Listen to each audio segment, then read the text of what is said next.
안녕하세요. 서울 근교에서 이혼을 하고 난 후 새로운 인생을 살고 있는 30대 여자입니다. 믿었던 남편과 그보다 더 믿었던 친구의 배신으로 이혼까지 하게 되었는데요. 저를 배신한 친구는 다름 아닌 남편과 저를 만나게 해주었던 친구였어요. 남편은 그 친구의 회사 동료였는데 어느 날 친구가 좋은 사람이 있다며 한번 만나보라고 하더군요. 친구야, 소개팅 할래? 우리 회사에 정말 괜찮은 사람이 있거든. 뭐 하나 빠지는 게 없는 남자야. 그러니까 한번 만나봐. 소개팅? 그렇게 좋은 사람이면 네가 만나보지 그래. 에이, 나보단 네가 더 잘 어울릴 것 같아서 그러지. 그러지 말고 한번 만나봐. 한번 만나보고 별로면 안 만나면 되잖아. 응? 친구는 부담 없이 만나보라며 저를 설득했고 전 친구의 말대로 부담감 없이 남편을 만나보게 되었죠. 그렇게 만난 남편은 친구의 말대로 정말 괜찮은 남자였어요. 다정하고 밝은 모습의 남편에게 호감이 갔고 남편 역시 저에게 호감을 보이며 연애부터 결혼까지 막힘없이 진행되었죠. 다정한 남편과 시집살이는커녕 늘 여자 눈에 눈물이 나게 만들면 자기 눈엔 피눈물이 난다고 안사람에게 잘하라고 신신당부하는 시부. 거기에다 죽고 사는 문제가 아니라면 안부 연락도 하지 말라는 시모까지. 그야말로 저희만 잘 살면 되는 그런 가정이었어요. 그랬기에 저희는 신혼 초에도 그 흔한 말싸움 한 번도 한 적이 없었는데 시댁 문제가 없던 것도 있긴 했지만 그보다는 워낙 저와 남편의 생활 스타일이 비슷하기도 했고 남편이 저 못지않게 깔끔한 편이라 굳이 제가 입댈 것이 없기도 했어요.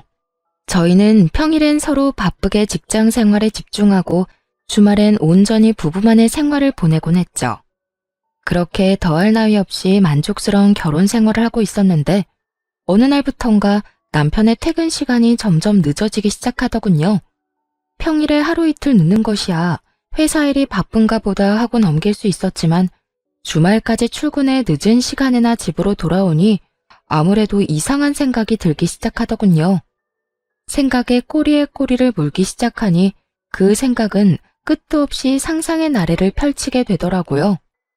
이런 나쁜 상상은 결코 이루을 것이 없다고 생각한 저는 결국 남편을 소개해 주었던 친구에게 직접 연락을 하게 되었죠. 혜민아, 요즘 회사 일 많이 바빠? 응? 갑자기 회사 일은 왜? 그게 요즘 우리 남편이 계속 늦어져서 평일엔 그러려니 하는데 주말까지 회사 출근해서 늦어지니까 아무래도 걱정도 되고 이상한 생각도 막 하게 되는 거 있지? 그래서 너한테 이렇게 물어보는 거야. 어머, 그랬어? 생각해보니 그럴 수도 있겠네. 그런데 그런 걱정하지 마. 요즘 바빠서 정신없긴 해. 그래? 주말에 출근하는 것도 맞지? 바쁜 거 맞는 거지? 요즘 바빠. 회사에 일이 좀 생겨서 네 남편만 출근하는 게 아니고 나도 출근했어. 주말에 이게 무슨 짓인가 몰라? 하여튼 일하는 거 맞으니까 걱정하지 마. 친구는 본인 역시 주말에 출근했다며 걱정하지 말라는 말과 함께 전화를 끊었고 전화를 끊고 난 후 얼마 지나지 않아 남편이 일하는 모습을 찍은 사진까지 보내주더군요. 그 사진을 보고 나니 안심이 되며 제가 괜한 오해를 했다는 생각에 괜스레 남편에게 미안한 마음이 들었어요. 그런 마음이 들고 나니 그 후론 남편이 수상하게 느껴져도 저도 모르게 애써 그런 기분을 누르게 되더라고요. 그렇게 저의 직감을 외면하고 있는 동안에도 남편은 여전히 평일 주말 할 것 없이 더욱 바빠져만 갔고 저 역시 그런 생활들에 적응이 되어가고 있던 어느 날이었어요. 그날은 제 생일이었는데 어디에 정신을 빼먹고 사는 것인지 제 생일이란 사실을 까맣게 잊은 듯 하더라고요. 연애 시절 내내 다른 건 몰라도 제 생일엔 보온병에 미역국을 담아 챙겨주던 남편이었는데 아무리 결혼을 하고 바쁘다고 한들 생일에 대한 언급 한 번 없다는 사실이 섭섭하게 다가오는 것은 어쩔 수 없더군요. 그날 아침 결국 남편은 아침 밥상을 차려주기는커녕 제가 차린 아침밥도 먹지 않고 출근을 해버렸고 바빠서 그렇겠지라며 아무리 위안을 삼아보려고 해도 서운한 마음은 쉽사리 가라앉지 않았어요. 그렇게 싱숭생숭한 마음으로 점심시간을 맞이하게 되었고, 점심을 다 먹고 쉬고 있으니 친구에게 연락이 오더라고요. 생일 축하해, 유진아. 고마워. 역시 친구가 최고네. 매년 이렇게 잊지 않고 연락하고 말이야. 당연하지. 잊을래야 잊을 수가 없지. 오늘 아침에 미역국은 먹었어? 네 남편이 올해도 당연히 미역국은 끓여줬지? 연애 시절부터 저희 부부를 지켜봤던 친구는 당연하다는 듯 미역국을 먹었냐고 물어왔고, 전 그 순간 실망한 목소리를 감추지 못한 채 하소연을 하게 되었어요. 미역국은 무슨? 아침밥도 같이 못 먹었어. 회사 일에 정신이 다 팔려버렸는지 내 생일인 것도 기억 못하는 것 같더라니까. 바빠서 그럴 거라고 하고 생각은 하는데 섭섭한 건 어쩔 수가 없네. 그래? 난 당연히 챙겨줬을 거라 생각했는데. 사실은 며칠 전에 네 남편이 휴대전화로 여자 목걸이를 신중히 고르는 걸 봤거든. 아, 저녁에 파티해주려고 하는가 보다. 정말? 목걸이를? 그래. 그러니까 너무 나쁘게 생각하지 말고 조금만 기다려봐. 그래야겠다. 그깟 선물이 뭐라고 또 마음이 풀리네. 으이구, 다 그렇지 뭐. 일단 끊고 기다려봐. 친구의 전화를 끊고 전 섭섭했던 마음이 풀리며 괜한 기대를 품게 되더라고요. 남편이 친구의 말처럼 여자 목걸이를 고르고 샀다면 그건 제 것이라 확신했기 때문이었어요. 전 기대감에 부풀어 퇴근 후 집에서 남편을 기다렸고, 하염없이 기다리고 또 기다려도 남편은 연락을 하지도 받지도 않고 집에도 오지 않더라고요. 그렇게 남편을 기다리던 저도 모르는 사이 잠이 들었고, 깜짝 놀라 잠에서 깨어나 보니 아침이더군요. 언제 들어온 줄도 알 수 없는 남편의 씻는 소리가 들려오고, 그 순간 짜증이 확 치솟아 올랐어요. 그래서 씻고 나오는 남편을 향해 추궁 아닌 추궁의 말을 하게 되었죠. 도대체 언제 들어온 거야? 전화는 왜 안 받아? 그렇게 늦을 거면 전화라도 해주던가. 전화할 상황이 안 되면 오는 전화라도 받아주던가. 기다리는 사람은 생각도 안 해? 그때까지도 제 생일이었다는 사실을 꿈에도 몰랐던 남편은 일을 하다 보면 늦을 수도 있는 일이지 뭐 이렇게까지 화를 내냐는 반응으로 답하기 시작했어요. 3시쯤 들어왔는데 내가 놀다가 늦은 것도 아니고 바빠서 늦은 건데 그게 이렇게까지 화낼 일이야? 3시에 들어온 것도 회사에서 일하다가 나도 모르게 졸아서 그때 들어오게 된 거야. 내가 오죽 피곤했으면 회사에서 일하다가 잠이 들었겠냐고. 바쁜 거 뻔히 아는 사람이 꼭 이렇게까지 몰아붙여야겠어? 아무리 바쁘다고 해도 마누라 생일에도 늦는 건 정말 너무하는 거 아니야? 그리고 연락 한 통 못할 만큼 바쁘다는 게 말이나 돼? 당신이 나한테 전화 한 통 할 시간에 회사가 망하는 것도 아닐 거 아니야. 그제야 남편은 제 생일이란 걸 깨달은 듯 크게 당황하며 흔들리는 눈빛으로 저를 보더군요. 여보, 정말 미안해. 내가 진짜 너무 정신이 없어서 당신 생일이란 걸 잊어버렸어. 진짜 미안. 내가 진짜 왜 그랬지? 다른 것도 아니고 당신 생일을 잊다니. 미안해. 바쁘다 보면 그럴 수도 있다고 생각은 하는데 생일이랑은 상관없이 아무리 바쁘다고 한들 연락 한 통 없다는 건 너무한다고 생각해. 사실 이해도 되지 않고 말이야. 그래, 내가 생각이 짧았어. 전화할 시간에 빨리 일 끝내고 가는 게 더 나을 거라고 생각해서 정신 빼놓고 일했던 건데 미안. 내가 너무 내 생각만 하고 당신 입장에선 생각하지 않았던 것 같네. 생일 잊은 건 진짜 너무 미안해. 됐어. 매년 있는 생일. 당신이 미안하다고 하는 순간 그건 다 풀렸어. 얼른 출근 준비해. 늦겠다. 이해해줘서 고맙고 다시 한번 너무 미안해. 남편은 거듭해서 저에게 사과의 말을 건넸지만 끝끝내 목걸이는 주지 않더라고요. 그런 남편을 보며 친구가 착각을 했나 싶기도 했지만 아무래도 수상한 기분을 지울 수가 없었습니다. 그렇게 남편에 대한 의심이 커지면 커질수록 친구에게 의지할 수밖에 없는 상황이었는데 제가 불안해할 때마다 친구가 회사 일이 바쁘다, 정말 남편도 야근 중이라며 사진을 보내주곤 했기 때문이었어요. 하지만 친구의 증언에도 불구하고 전 남편이 의심스러웠고 결국 친구와 또 의논을 하게 되었죠. 잘 지내지? 일이 바빠서 안 본 지 꽤 오래된 것 같아. 그러게. 그런데 혜민아, 나 의논할 게 있는데 너 비밀 지켜줘야 한다. 당연하지. 무슨 일이길래 비밀이란 말까지 나오는 거야? 나 아무래도 우리 남편 의심스러워서 안 되겠어. 들어보니까 흥신소 같은데 의뢰도 많이 하는 것 같던데 나도 거기에 말해서 우리 남편 뒤 좀 밟아볼까 봐. 저는 조심스럽게 말을 꺼냈고 제 말에 친구는 뭘 그렇게까지 하냐며 방귀를 들고 나서더군요. 뭐? 흥신소? 뭘 그렇게까지 해. 내가 네 남편 감시도 해주고 하물며 사진까지 찍어서 보내주는데도 뭐가 불안하고 못 믿어와서 그렇게까지 하냐는 말이야. 여자 촉이란 게 있잖아. 네가 말했던 목걸이도 나한테 주지도 않았고 매번 연락도 없이 늦는 것도 그렇고 물론 네 말이랑 네가 보내준 사진을 못 믿는다는 건 아닌데 하여튼 내 느낌이 그래. 목걸이야.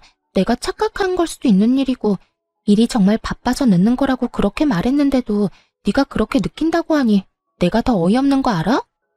내가 이런 말까지 하지 않으려고 했는데 너 약간 의부증 같은 거 있는 것 같아.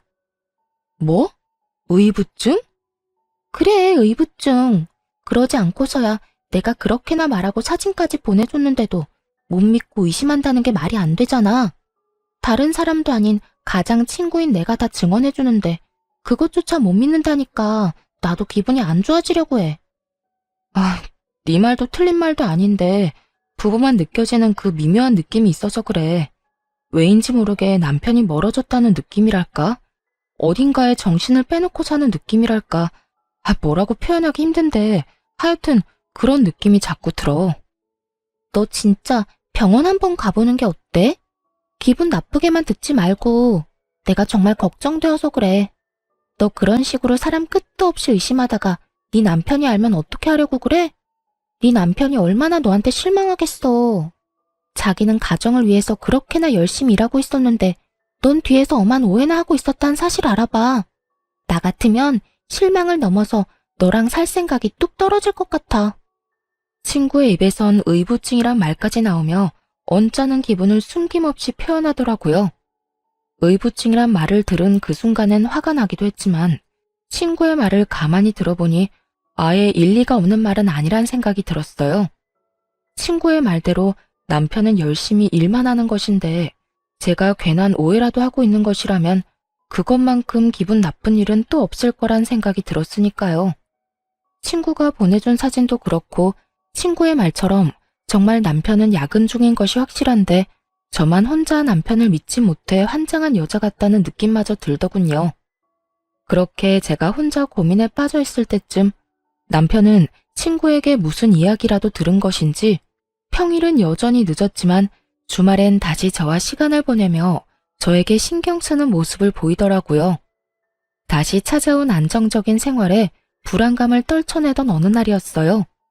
그날은 친정엄마의 생신을 맞이하여 주말에 식구들이 다 모여 밥을 먹기로 한 날이었어요. 그런데 전날까지도 아무 말 없던 남편이 당일 아침 갑자기 회사에 급한 일이 생겼다며 가봐야 한다고 하더라고요. 여보, 어떻게 하지? 나 지금 좀 가봐야 할 것 같아. 어? 지금? 왜? 무슨 일 생겼어? 갑자기 회사에 급한 일이 생겼다네. 다른 사람이 처리할 수 있는 일이면 다른 사람 보낼 텐데 내가 담당자라서 마땅히 맡아줄 사람이 없네. 거기에다 주말이니까 다른 사람한테 부탁하기가 더 그래. 하필 오늘. 어쩔 수 없지 뭐. 얼른 가봐. 내가 부모님께는 잘 말씀드릴게. 그래, 미안해. 장모님께도 죄송하다고 전해주고. 남편은 급하게 집을 나섰고 저는 그런 남편의 모습을 보며 생각에 빠졌어요. 급한 일이 있다고 전화가 온 것도 아니었고 휴대전화를 들고 가만히 앉아있다가 갑자기 급한 일이 있다며 저렇게 뛰어나가 버리니 아무래도 이상하다 싶더라고요.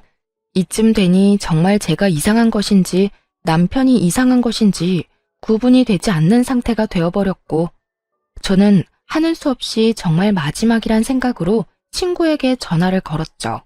매번 이럴 때마다 친구의 도움을 받는 것이 미안하기도 했고 또 한편으론 창피하기도 했지만 그만큼 오래된 친구이고 믿는 친구였기에 전화를 걸어 물어보기로 결심한 것이었죠. 그런데 전화를 받은 친구는 다 죽어가는 목소리더라고요. 너 어디 아파? 목소리가 왜 이래? 몸살인 것 같아. 열이 39도까지 올라서 떨어질 생각을 안 하네. 뭐? 39도? 열이 그렇게 심한데 그러고 있으면 어떻게 해? 너 집이지? 병원은? 조금 있다가 가려고. 도저히 혼자 갈 수가 없어서 친구 좀 오라고 했어. 그래? 다행이네. 나한테 진작 연락을 했어야지. 내가 알았으면 진작 너한테 갔을 텐데. 괜찮아. 병원 다녀오면 괜찮아질 테니까 너무 걱정하지 마. 어이구, 참도 괜찮겠다. 집에 먹을 것도 없지? 죽 시켜놓을 테니까 병원 다녀오면 꼭 챙겨 먹고 약 먹어. 응, 고마워. 그렇게 걱정스러운 마음으로 전화를 끊으려는 순간 전 듣고야 말았습니다. 나 왔어. 많이 아파? 얼마나 급하게 간 것인지 다 느껴지는 헐떡이는 남편의 목소리를 말입니다. 헉헉거리면서도 그 목소리엔 걱정과 우려가 가득해 보였고 친구가 전화를 다급히 끊음으로 인해 저는 지금 친구의 집에 가 있는 남자가 제 남편임을 확신하게 되었습니다. 100번, 1000번을 생각해도 그건 남편의 목소리였고 차분히 이게 무슨 상황인가에 대해 흥분하지 않고 생각하려고 애썼어요. 친구가 남편을 소개해줬다는 것을 배제하고 생각을 해보니 그간 이해되지 않았던 조각조각들이 맞아떨어지며 제가 친구라고 믿었던 가장 오래되고 가장 의지했던 친구가 더는 친구가 아닌 상간녀라는 사실이 와닿기 시작했어요. 남편보다 친구에 대한 배신감이 더욱 커 손발이 다 떨려오더라고요. 우선 마음을 진정시키고 친구가 눈치채지 못하게 약속했던 죽을 보내고 걱정스러운 마음이 가득한 문자를 보내주었어요. 제가 그런 문자까지 보내자 친구는 안심하는 듯했고 친구는 한술 더 떠 괜히 이런 말을 하더라고요. 요즘 회사가 바빠서 네 남편은 오늘도 출근한 걸로 아는데 내가 아파서 큰일이네. 너 요즘 걱정도 많은데 내가 나서서 네 남편 일을 좀 도와야 일찍 퇴근도 하고 그럴 텐데 말이야. 네가 보낸 죽 먹고 내가 얼른 나와서 네 남편에게 도움이 되도록 할게. 모든 사실을 알고 이 문자를 받게 되니 이때껏 저를 이딴 식으로 속였다는 생각이 확 들며 정말 이가 다 갈리게 화가 나더군요. 얼마나 제가 멍청하고 만만해 보였으면 다른 사람도 아닌 가장 친한 친구의 남자와 이딴 짓을 벌이나 싶기도 했고요. 그날 전 모든 것을 확실하게 알게 되었고 제가 알게 된 모든 것에 확신하게 되었습니다. 전 바로 상간녀가 그렇게 말리던 흥신소에 의뢰하게 되었고 며칠 뒤 두 사람이 어떻게 관계를 가지고 있는지 더 자세히 알게 되었죠. 안녕하세요. 지금까지 조사한 사실을 알려드리려고 연락드렸습니다. 우선 남편분과 상간녀는 함께 움직이는 일이 거의 없더라고요. 아주 조심성이 뛰어나고 철저하게 관계를 숨기고 있었어요. 사모님이 알고 계신 것처럼 야근을 하긴 하는데 기껏해야 7, 8시까지 하고요. 상간녀가 동료들이랑 먼저 퇴근을 하고 나면 1시간쯤 뒤에 남편분이 슬슬 회사에서 나와 차를 몰고 상간녀 집 근처로 가더라고요. 그리고는 근처에 차를 세워두고 택시 타고 상간녀의 집으로 가는 것을 확인했습니다. 어찌나 조심 또 조심하는지. 제가 이 일 시작한 지 꽤 됐는데도 쫓는 내내 긴장이 다 되더라고요. 그 정도로 조심성이 많은 사람들이라 외부에선 둘만의 시간을 보내는 일은 전혀 없었고요. 사람들과 다 함께 있을 때조차 말 한 번 섞는 일이 없었어요. 그런데 그 미묘한 눈빛 교환을 하는 순간이 있었는데 그 순간마다 상간녀가 습관처럼 목걸이를 만지작거리더라고요. 아마 그 목걸이를 남편분이 사준 것 같았어요. 일단 사진들은 따로 보내드릴 거고 조금 더 지켜보고 또 연락드리겠습니다. 끝끝내 풀리지 않았던 목걸이에 대한 궁금증이 풀리던 순간이었어요. 남편이 고르고 있던 목걸이는 제 생일 선물이 아닌 상간녀의 선물이었고 그것이 자신의 선물이라곤 생각지도 못했던 상간녀가 저에게 실수로 목걸이 이야기를 해버렸던 것이었죠. 생일 당일 남편은 상간녀에게 목걸이를 걸어주며 좋은 시간을 보내느라 그 새벽에 들어온 것이었어요. 외도 사실을 알게 되며 대충 예상은 했었지만 퍼즐 조각이 점점 더 맞춰질수록 그 절망감과 배신감은 정말 말로 할 수 없을 정도로 크게 다가오더군요. 전 도무지 이게 다 어떻게 된 일인지 더 알아볼 필요성을 느꼈고 한 달에 한 번씩 있는 남편의 회식 날만 기다렸죠. 남편은 늘 그렇듯 그날 역시 만취가 된 상태로 집으로 돌아왔고 전 남편의 손가락으로 남편의 휴대전화 잠금을 풀어 살펴보게 되었습니다. 그곳엔 두 사람의 대화가 고스란히 남아 있었는데 그 내용은 정말 충격 그 자체였어요. 자기, 오늘도 집에 바로 가? 알겠지? 왜? 요즘 계속 집에 바로 가서 집사람도 이제 의심 안 하는 것 같은데. 내가 말했잖아. 유진이가 흥신소에까지 의뢰하려고 했었다고. 이럴 때 당신이 계속 의심스러운 행동 해봐. 내가 의부증으로 몰든 말든 그냥 하고 싶은 대로 하고도 남으래라니까. 이번 주까지는 그 일찍 집에 들어가고 다음 주부터 우리 집에 놀러와. 꼭 이렇게까지 조심해야 해? 그냥 당장 이혼하고 같이 살고 싶어. 그러게 나한테 처음부터 관심도 있었다는 사람이 왜 집사람을 소개해준 거야? 난 아직도 이해가 안 된다니까. 말했잖아. 나는 자기가 나한테 관심이 있으면 내가 해준다는 소개팅은 안 받을 거라고 생각했다니까. 소개팅을 핑계로 대화도 더 많이 나누고 싶기도 했고 그래서 그냥 친구 아무나 소개해준 건데 덥석 결혼까지 할 줄 누가 알았겠어? 하여튼 자기가 소개팅만 안 해줬으면 내가 다른 남자랑 동거까지 한 여자랑 결혼하는 일은 없었을 거 아니야. 그랬으면 자연스럽게 자기랑 연애도 하고 결혼도 했을 텐데 이게 뭐야. 사람들 있을 땐 혹시나 하는 마음에 이야기도 제대로 못 나누고 마치고 나서도 첩보 영화 한 편은 찍어야 만날 수 있고 말이야. 아이고 이렇게나 좋아 죽는 사람이 내가 제발 좀 넘어오라고 옆구리를 그렇게나 찔렀는데 모른 척은 왜 했대? 모른 척한 게 아니라 정말 몰랐다니까. 다른 사람도 아니고 집사람하고 제일 친하다는 친구가 그럴 거라고 누가 상상이나 했겠어? 자기는 내가 그렇게나 좋았어? 친한 친구랑 결혼까지 하게 됐는데도 포기가 안 될 만큼? 응, 나 자기 결혼하는 날 얼마나 후회의 눈물을 흘렸는지 몰라. 아무리 나하고 가장 친한 친구라고 해도 내가 사랑하는 사람이 다른 남자랑 동거까지 한 여자랑 결혼한다고 생각하니까 너무 힘들더라고. 그것도 나 때문에 만나게 됐다고 생각하니까 더 힘들고 마음도 아팠다고. 그래서 그냥 다시 내가 뺏어오자 싶어서 죽자고 꼬신 거지 뭐. 자기 덕분에 나도 집사람의 본 모습도 알게 되고 진정한 사랑도 찾게 됐네. 내가 앞으로 잘할게 자기야.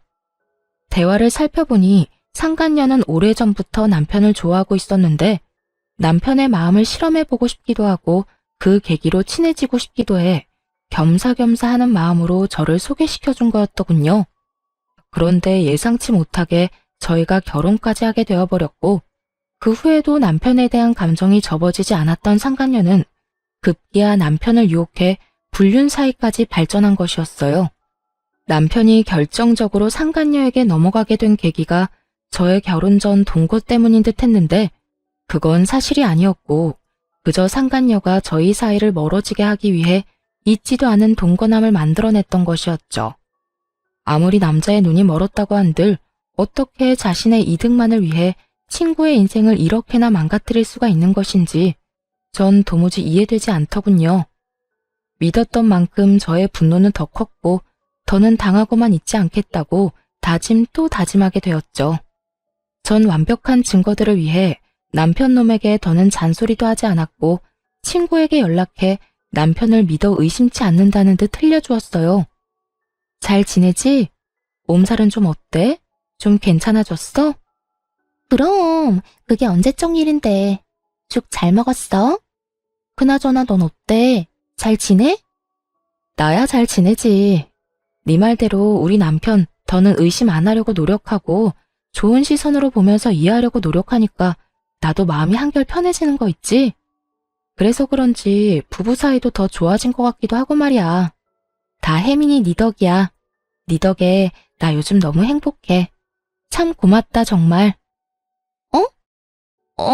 그래. 네가 행복하다니 나도 행복하네. 어찌되었든 남편이랑 좋아졌다니 정말 다행이다. 그나저나 우린 언제 보니? 곧 보게 되겠지. 정 안 되면 내가 조만간 남편 회사로 한번 찾아갈게. 그때 볼 수 있으면 보자.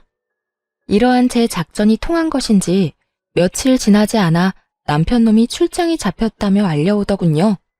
그렇게 조심 또 조심하던 두 사람의 여행이란 걸 전 직감적으로 확신했고, 두 사람의 여행을 기다리며 전 저대로 이혼을 준비하기 시작했습니다. 나름대로 바쁜 시간을 보내다 보니 남편은 출장을 간다며 여행길에 나섰고, 전 바로 그날 상간녀와 결혼 이야기가 오가고 있는 남자를 불렀어요. 제가 상간녀를 전혀 의심조차 하지 못했던 이유였습니다. 저의 가장 친한 친구이기도 하지만 같은 회사에 다니고 있는, 그것도 결혼 이야기가 오갈 정도로 진지하게 만나고 있는 남자가 있는데 제 남편과 그딴 짓을 벌이고 있을 거라곤 상상조차 하지 못했던 것이었죠.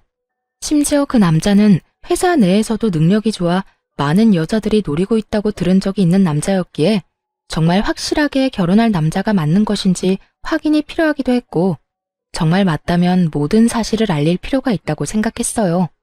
우선 전 제 소개를 하며 상간녀와의 관계에 대해서 물었고, 두 사람의 관계는 제 생각보다 더 진전이 된 사이더군요.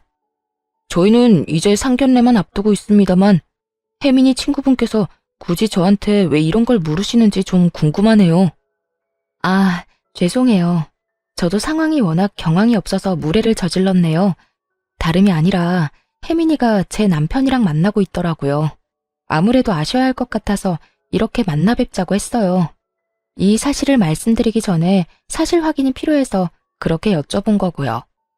이런 이야기일수록 빙빙 돌릴 필요가 없다고 생각한 저는 바로 본론을 말해버렸고, 남자는 믿기지 않는 현실에 한동안 멍하니 저를 보더니 무거운 입을 떼더라고요. 그러니까 혜민이가 지금 유부남을 만나고 있다는 말씀인가요? 그것도 친구 남편을요? 아니, 제가 지금 헷갈리고 있는가 싶어서 여쭤보는 건데 혜민이랑 가장 친한 친구가 유진 씨 아니신가요? 네, 맞아요. 제가 그 혜민이랑 가장 친한 친구라고 생각했던 박유진입니다. 호진 씨도 지금 믿기지 않겠지만 저 역시 처음엔 믿기지 않았어요. 동시에 제가 모았던 증거들을 남자에게 보여주었고, 남자는 한참을 그 사진들과 대화 내용들을 살펴보더라고요. 할 말을 잃은 남자에게 이어서 다른 사실을 알려주었어요.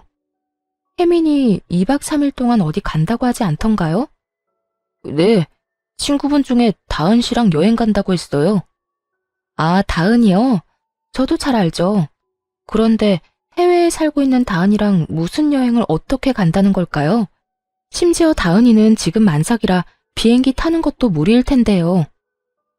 그러면 도대체 설마 그쪽 남편이랑 떠난 건가요? 네, 제 남편은 회사에서 급하게 출장을 간다고 하더라고요.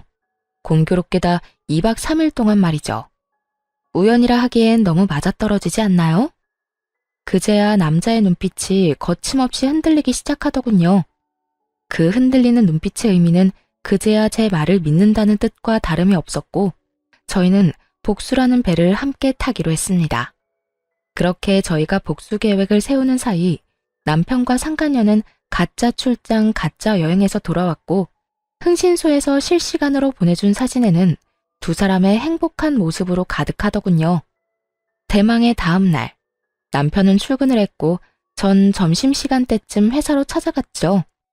제가 회사에 가니 이미 상간녀는 자신의 약혼자 앞에 서서 빌고 있고, 남편은 상간녀의 약혼자 앞에 서서 고개를 푹 숙이고 있더군요. 그야말로 난리도 그런 난리가 또 없더군요. 전 상황을 지켜보다 그 사람들에게 다가갔고, 저를 발견한 상간녀가 다가와 양심도 없이 화를 내기 시작하더군요. 네가 어떻게 나한테 이럴 수가 있어. 다 알았으면 나한테 뭐라고 하면 되지. 왜 내 예비 신랑한테까지 다 말하냔 말이야. 네가 이러고도 내 친구야? 누가 누구한테 하고 싶은 말인데 낯짝도 두껍게 이런 말을 하는 상간녀를 보며 이 정도 뻔뻔하면 돼야 친구 남편이랑 놀아나는구나 싶더라고요. 저도 쏟아붓는 상간녀를 향해 지지 않고 쏘아 붙여줬어요. 친구? 네가 지금 나한테 친구라는 단어를 쓸 자격이나 된다고 생각하니? 친구 남편이랑 놀아난 주제에? 애초에 내 남편이 그렇게 좋았으면 네가 갔지 왜 나한테 소개해준 거니? 이 모든 게 다 너 때문이란 생각은 안 해? 양심이 없으면 염치라도 있던가. 그마저도 없으면 눈치라도 있어서 입을 다물고 있던가. 네 입에서 나오는 한마디 한마디가 다 주옥 같아서 내가 이 상황에 웃음이 다 나오려고 한다. 나라고 두 사람이 결혼까지 할 거라고 생각하고 소개했겠어? 그리고 난 네 남편이랑 너 이혼까지 시킬 마음이 없었다고. 그저 나도 결혼하기 전에 잠시 스쳐가는 바람처럼 가볍게 만난 것뿐이라고. 가볍게 만났다는 사람들이 퇴근하고 매일같이 한 집에서 만나 시간 보내고 이번엔 출장 간다고 하면서 여행까지 다녀왔어? 네 기준엔 그게 가벼운 거니? 그것까지 어떻게... 혹시 그때 말했던 흥신소? 그게 중요하니? 어떻게 알았든 나랑 가장 오래되고 가장 친했던 친구인 너랑 검은 머리 팥뿌리가 될 때까지 잘 살아보자고 했던 내 남편이랑 불륜을 저지르고 있었단 게 제일 중요하지 않니? 그리고 네가 이혼시킬 마음이 없었다고 하면 내가 아 그렇구나 하고 이혼하면 안 돼? 이 판국의 이 상황에? 어떻게 너한테 이럴 수 있냐고 물었지? 그 말 그대로 돌려줄게. 네가 어떻게 나한테 이럴 수가 있어? 그러니까 서로 이런 일 없게 네가 몰랐으면 좋잖아. 그러면 나도 아무 일 없다는 듯 결혼했으면 됐고 그랬으면 네 남편도 제자리 찾아갔을 거 아니냐고. 이제 정말 얼마 안 남았는데 왜 이제 와서 이 난리를 부리는 거야? 넌 정말 끝까지 기대 이상이네. 친구 남편이랑 놀아나면서 네 결혼은 무사히 할 수 있을 거라 생각했나 본데 절대 그렇게는 안 되지. 적반하장도 유분수로 나오는 상간녀를 뒤로 한 채 상간녀의 약혼자를 바라보았고 제 눈빛을 읽은 약혼자가 상간녀에게 다가오더니 사람들 다 보는 앞에서 파혼을 선포해버렸습니다. 우리 결혼 없던 걸로 하자. 이미 우리 부모님께는 충분히 다 설명해드렸고 나 역시 마음 정리 끝난 상태야. 그러니까 더는 연락도 하지 말고 구질구질하게 찾아올 생각도 하지 마. 자기야, 그러지 말고 내 말 좀 들어봐. 나는 진짜 상견례 전까지 다 끝내려고 했어. 내가 자기 같은 남자랑 결혼하는데 왜 유부남이랑 계속 만나겠어. 정말 자기랑 결혼하기 전에 다 끝내고 우리 가정에 집중하면서 살려고 했었다고. 네가 그렇게 말하면 내가 고마워하면서 널 받아줘야 해? 어찌되었든 네가 날 만나면서 유부남을 만난 건 사실이잖아. 어찌되었든 양다리였잖아. 멀쩡한 총각도 아니고 유부남을 만났다니 더 충격적이어서 그렇지. 이러나 저러나 난 절대 양다리는 용서 못해. 그러니까 파혼하자. 약혼자는 그대로 뒤를 돌아 자리를 빠져나갔고 상간녀는 주저앉아 통곡을 하고 울더라고요. 그런 상간녀를 하염없이 바라보던 남편은 그제야 저에게 다가와 울고불고 매달리며 애원하기 시작했어요. 여보, 내가 진짜 잘못했어. 미안해. 난 정말 잠깐만 가볍게 만나고 끝내려고 했었어. 당신이랑 이혼까지 하려고 했던 게 아니라 혜민 씨 말처럼 스쳐가는 바람처럼 잠시 만나고 깨끗하게 끝내려고 했다고. 그런 사람이 하루라도 빨리 이혼하고 쟤랑 살고 싶다고 했니? 밖에서 그딴 짓이나 하면서 가정은 또 지키고 싶었다고? 너나 전현이나 참 뻔뻔하다 뻔뻔해. 내가 얼마나 만만했으면 감히 내 앞에서 그딴 말을 할 수가 있는 거야? 너도 정신 좀 차려라. 네가 가정을 지키고 싶든 말든 나는 무조건 이혼이니까 그런 줄 알고 이혼이나 준비해. 이혼이라니, 난 절대 못해. 우리가 어떻게 이혼을 해? 나 바로 혜민 씨랑 끝낼게. 바로 끝낼 수 있어. 그러니까 내가 저지른 잘못 한 번만 눈 감고 넘어가줘. 이번 한 번만 그냥 넘어가주면 내가 평생 잘하면서 살게. 응? 평생 네 사랑 혜민이한테나 잘하고 살아. 너도 이혼남, 쟤도 파혼녀 되면 이제 당당하게 살 수 있는데 왜 굳이 나랑 살려고 그래? 그거야, 내가 사랑하는 사람은 당신이니까 그렇지. 하여튼 난 절대 이혼 못해. 그렇게 이혼이 싫다는 인간이 다른 사람도 아닌 내 친구랑 바람을 피웠어? 그냥 모르는 여자랑 외도를 저질렀다고 해도 치가 떨리는데 내 친구랑? 지금 내 기분이 어떨 것 같니? 상상이나 되니? 그런데 나보고 참으라고? 한 번만 눈 감아달라고? 네가 한 짓을 생각해보고 그딴 말을 해. 내가 입이 10개라도 할 말이 없는 상황인 거 잘 알아. 그런데 여보, 우리 정말 좋았잖아. 우리 집에서도 당신 너무 좋아하고 나 역시 당신 없이는 못 살 정도로 당신 사랑해.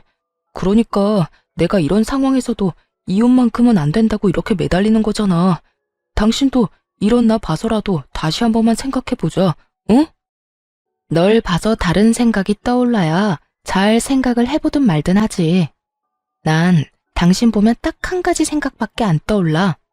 우린 이혼할 거고 당신이랑 나랑은 이제 끝이야. 여보, 제발. 나 진짜 죽어. 나 당신 없으면 진짜 큰일 날 수도 있다고. 그건 당신 문제니까 당신이 알아서 하고. 소장 보낼 테니 그거나 잘 받아보고 법원에서 만나자.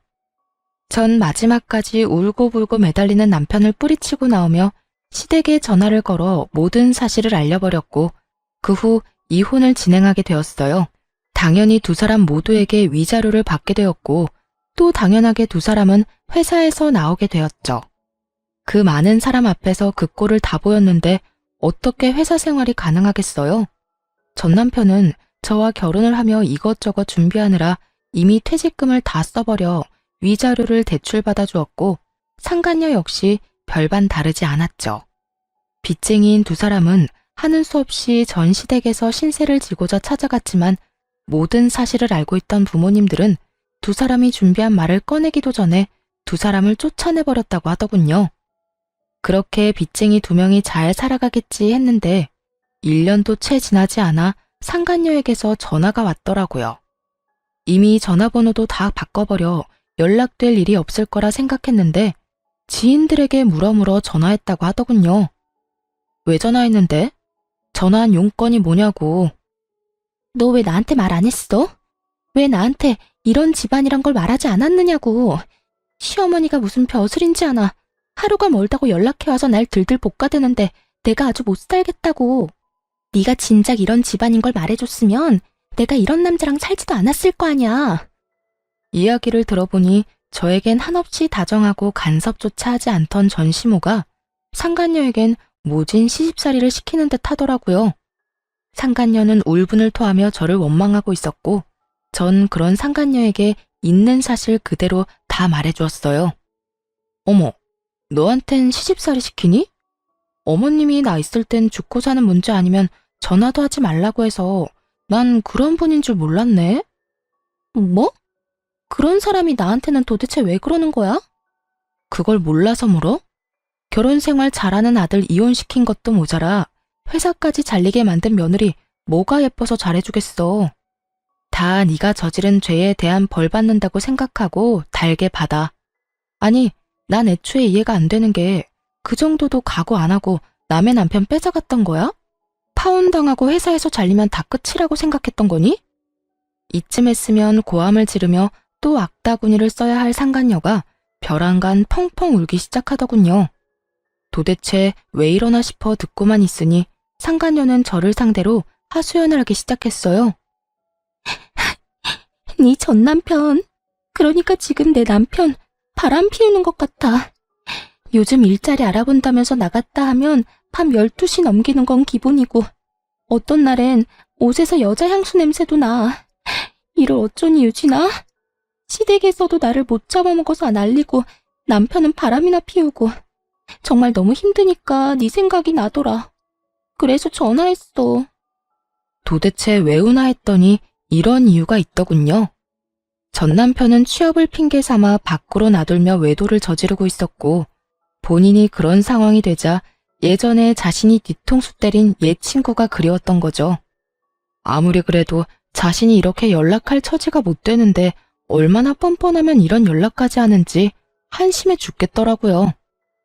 왜? 나한테 위로라도 받고 싶니? 이 일을 어쩌냐면서 같이 울어라도 줘? 아님 남편이 바람나서 이혼한 경험자로서 훅이라도 들려줄까? 도대체 뭘 바라고 나한테 전화해서 이런 말을 하는 거야? 그때도 그랬지만 난 도무지 네가 이해가 안 된다. 그런 게 아니라 나도 흥신소에 의뢰라도 해볼까 싶어서 그래. 넌 어땠어? 흥신소 그런 거 무섭진 않았어? 야, 내가 그런 일을 겪게 됐는데 흥신소가 무서웠겠어? 그리고 아직 확실치도 않은데 흥신소는 무슨 흥신소야. 너 나한테 전화해서 이러고 있을 시간에 병원이나 가봐. 그거 의부증이라며 네가 말했잖아. 혹시나 네가 나한테 말했던 것처럼 정말 가정을 위해서 취업하려고 힘쓰고 있는데 네가 오해하는 거면 어쩌려고 그래? 너도 나처럼 이혼녀 되려고 그러니? 전 그 옛날 상간녀가 저에게 해주었던 말을 그대로 돌려주었고 상간녀는 노발대발 화를 내기 시작하더군요. 뭐? 의부증? 다른 사람은 몰라도 네가 나한테 그런 말을 하면 안 되지. 결국 그 남자가 나랑 바람 피워서 너 이혼했던 거 기억 안 나니?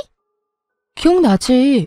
그런데 그런 남자랑 사는 네가 나한테 전화해서 하소연하면 안 되는 건 모르니? 내 전 남편이자 네 남편이 바람을 피우는 것 같다고? 그 정도 외도면 그건 병인 것 같은데 그냥 데리고 살아라. 어쩌겠니? 뭐라고? 다 들었으면서 왜 못 들은 척해. 그냥 데리고 살라고. 네가 죽고 못 살아 나한테서 뺏어간 그 남자 업보라고 생각하고 그냥 잘 데리고 살아주라고. 그리고 다신 나한테 전화해서 이딴 소리도 좀 하지 마. 다신 연락도 말라는 제 말에 상간녀는 갑자기 불쌍한 척을 하기 시작하더니 다 기어서 들어가는 목소리로 매달리기 시작하더군요. 너랑 내 이야기 다 소문나서 애들이 내 이야기는 들어주지도 않아. 네 번호도 전화 10통은 넘게 돌려서 알아낸 거라고. 지금 내 상황이 이런데 내가 누구한테 하소연하겠어. 그러니까 너라도 나한테 좀 잘 대해주면 안 될까? 나 진짜 너무 힘들어서 그래. 이제 와서 친구 사이로 돌아가고 싶다는 듯 말하는 상간녀를 보는데 다시 화가 치솟아 오르더라고요. 제가 얼마나 만만했으면 지금 이딴 소리까지 뻔뻔하게 내뱉을 수 있는지. 난 너랑 다시는 연락도 하고 싶지 않아서 전화번호도 다 바꿨더니 이제 무슨 짓인지 모르겠다. 잘 대해달라고? 넌 진짜 내가 무슨 호구인 줄 아는구나. 우리 친구 사이는 이미 네가 내 남편이랑 놀아날 때 다 끝났고 난 지금도 앞으로도 너랑 연락하고 지낼 생각 없으니까 네 가정일은 네가 알아서 하고 다신 전화 끊어. 전 그대로 전화를 끊어버렸고 그 후론 상간녀에게 전화는 오지 않았지만 문자는 오더라고요. 전 남편이 한눈에 봐도 어린 여자와 외도를 저지르고 있는 사진과 함께 말이죠. 이것 봐. 내 말이 맞았어. 저 여자 22살이란다. 정말 양심이라고는 없는 인간 아니니? 어떻게 띠동갑도 넘는 여자애를 만나. 나도 이혼할 거야. 이걸 어떻게 참고 살아? 네 말대로 이놈은 병이야, 병. 외도로 이혼한 놈이 재혼해서 또 외도를 저지르다니. 이게 말이나 된다고 생각하니? 상간녀는 저에게 맞장구라도 바라는 듯 물음표 가득한 문자를 보냈고 전 아무런 대답도 하지 않았어요. 그저 전 그 문자를 마지막으로 상간녀를 차단해버렸고 그들의 결말은 보지 않아도 뻔하다고 생각했습니다. 그렇게 저와 그 지긋지긋한 인연은 끝이 났고 저는 제 생활을 잘하며 잘 지내고 있어요. 이혼하고 난 후 처음엔 믿었던 친구와 사랑했던 남자의 배신이 힘들기도 했고 울기도 많이 울었는데 이젠 많이 안정된 상태랍니다. 주변도 많이 둘러보게 되었고 제 곁을 지켜주는 사람들에게 감사한 마음을 느끼고 좋은 시간을 보내고 있어요. 주말엔 산에 가기도 하고 자전거를 타고 라이딩을 하기도 해요.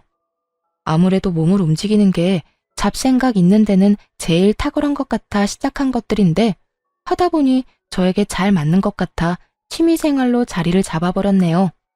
그것 말고도 좋아하던 그림도 다시 그리고 있어요. 심리적으로도 많이 안정되고 여러모로 좋아 한동안은 계속할 예정이에요. 요즘엔 좋은 사람도 만나 연애까지는 아니지만 자주 만나 좋은 시간을 보내고 있어요. 그 사람 덕분에 많이 웃기도 하고 많이 행복한 순간이 있기도 해요. 지금 만나는 사람에게 많은 고마움을 느끼기도 하고 저 역시 그 사람에게 행복감을 주려고 노력하며 지내고 있어요. 이렇게 잘 지내다 보면 저 역시 과거는 잊고 행복해질 날이 올 거라 믿고 있어요. 저의 사연은 끝이 났습니다. 다들 행복 가득한 하루 되시길 바라며 물러가 볼게요. 감사합니다.